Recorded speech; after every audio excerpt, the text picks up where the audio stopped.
terrorist acts. The victims were in airplanes or in their offices, secretaries, businessmen and women, military and federal workers, moms and dads, friends and neighbors.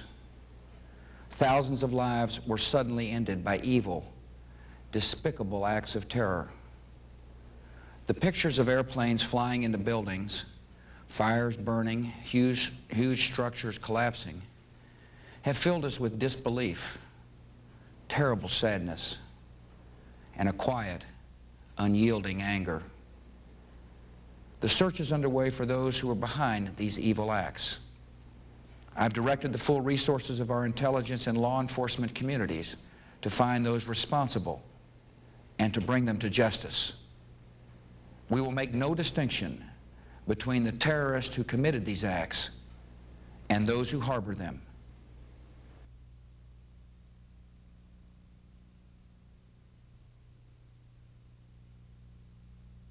Remains of countless victims and the whispers of survivors still alive.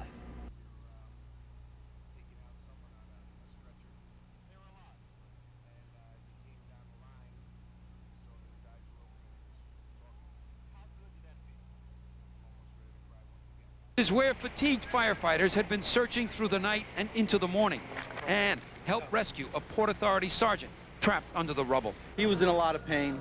He was in there for quite a while, but he made it and they brought him out, so he'll get to go home and see his family. And that's the worst thing, knowing that guys like me and you who have families, they're not going to see them anymore. So that's the hardest thing, because when you have children, that's all you live for. And these poor guys, and there's a lot of them. There's a lot of them. There's a lot of children without fathers right now. What you've seen, what is it? Like nothing I've ever seen. I've never thought I'd see this in my entire life. Total devastation. Total devastation.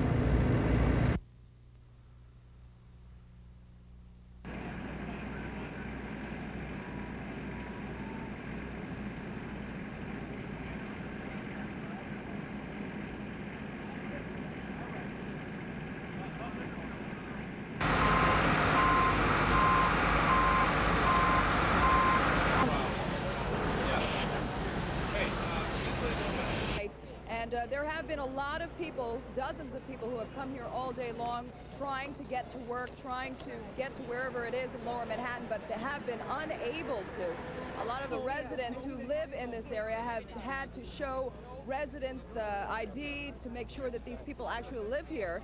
But for some, they didn't have the ID.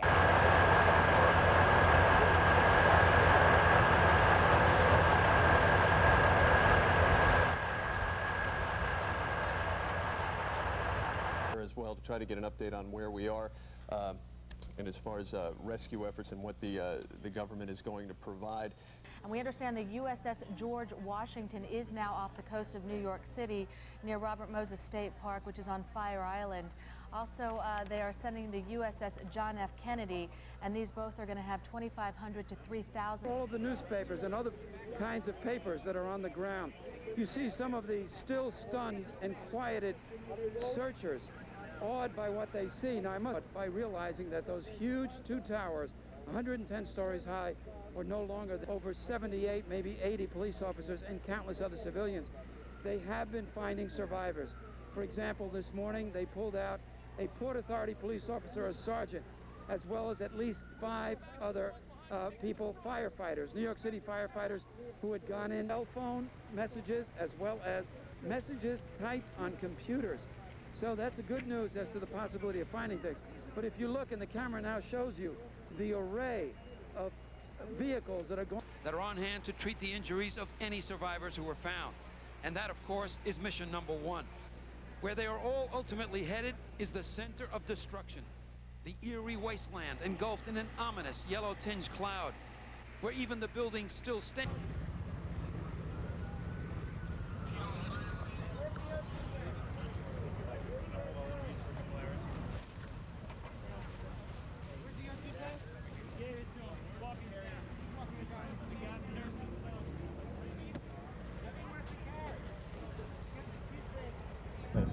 I'm doing this because this is America, this is New York, and these people need people down there right now. I know if I was in there, they'd be in there trying to dig me out.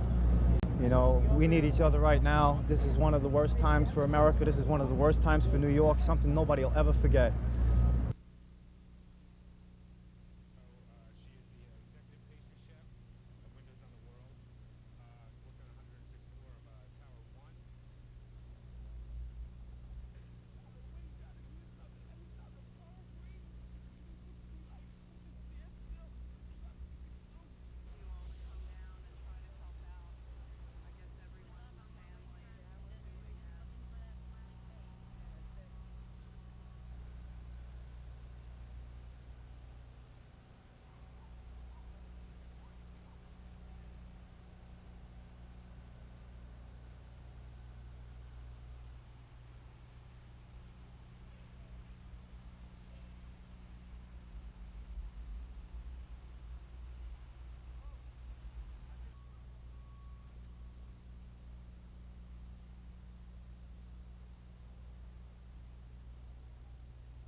Catch up in that rank.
country, September 11 will always be a date of sorrow, the heartbreaking anniversary of great loss that we share with 91 nations.